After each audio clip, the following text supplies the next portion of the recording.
Bonjour et bienvenue dans ce premier chapitre. On va partir ensemble à la découverte d'une partie assez incroyable de notre corps, un peu comme un jardin secret. Et la promesse, c'est qu'à la fin de ce rendez-vous, vous saurez exactement comment il fonctionne, comment le protéger et ce qu'il faut éviter.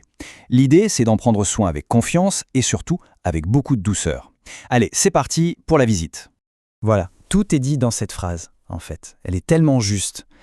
La vérité, c'est que notre corps sait parfaitement se débrouiller tout seul. Il y est remarquablement bien conçu.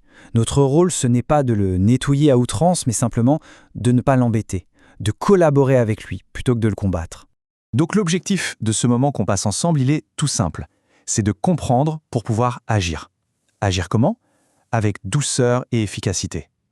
Et surtout, loin des idées reçues, des tabous et de tous ces produits qui bien souvent ne servent à rien.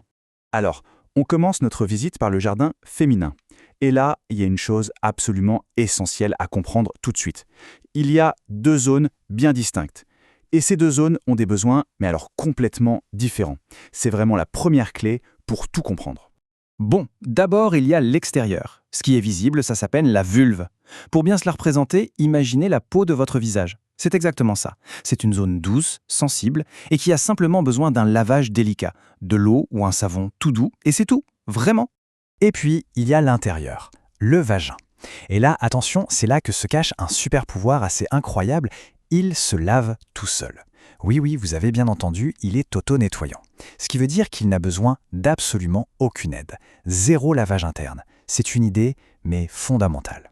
Mais alors, comment ça marche ce fameux super pouvoir ? Eh bien, il faut vous imaginer une véritable petite armée, des gardiens microscopiques qui sont là 24 heures sur 24 pour veiller sur l'équilibre de tout cet écosystème. Et ces gardiens, ils ont un nom, les lactobacilles.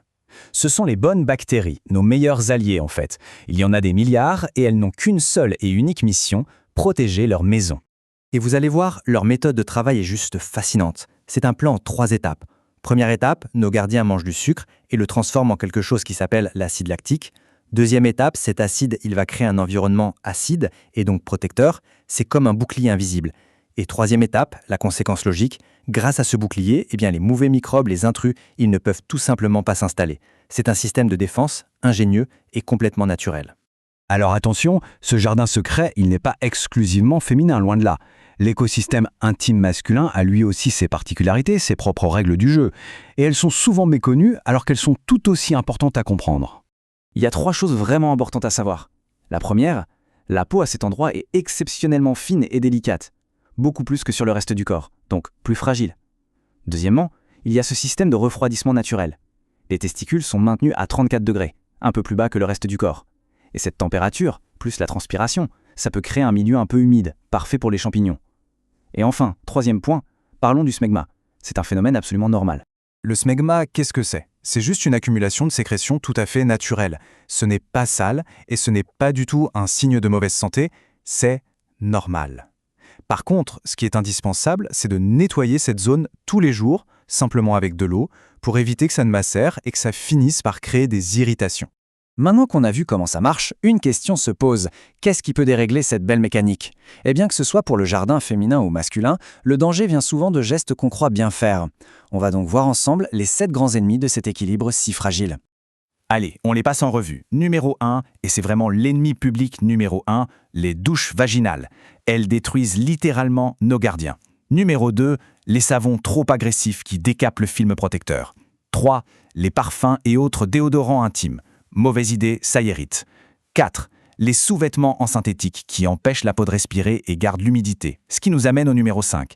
Rester avec son maillot de bain mouillé trop longtemps, c'est un paradis pour les mycoses. 6e ennemi, un peu différent, les antibiotiques. Ils sont parfois nécessaires, mais ils tuent les mauvaises bactéries et les bonnes avec. Et enfin, le 7e qu'on oublie souvent, le stress et le manque de sommeil qui, tout simplement, affaiblissent notre système immunitaire global. Pour que ce soit bien clair, regardons ce qui se passe. C'est un avant-après très parlant. D'un côté, on a la situation normale. Nos gardiens sont là, ils forment un bouclier solide, tout va bien. Et de l'autre côté, l'effet d'une douche vaginale. C'est le Karcher, le bouclier est anéanti, les gardiens ont disparu. Résultat, la porte est grande ouverte pour toutes les infections. Bon, après avoir vu ce qu'il ne faut pas faire, voyons maintenant ce qu'il faut faire. Et vous allez voir, c'est en fait très simple.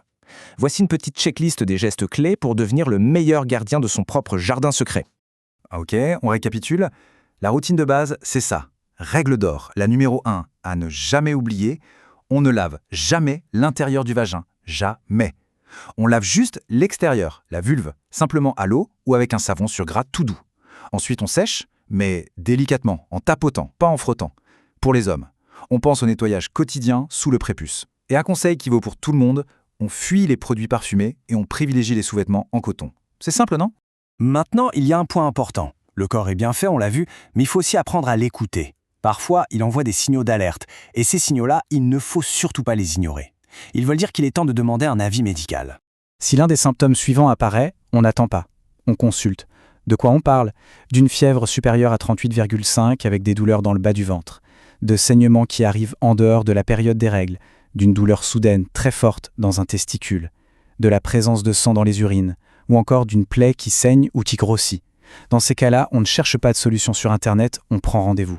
Et s'il y a une chose à retenir, c'est ça. Il ne faut jamais avoir honte ou peur de déranger. Jamais.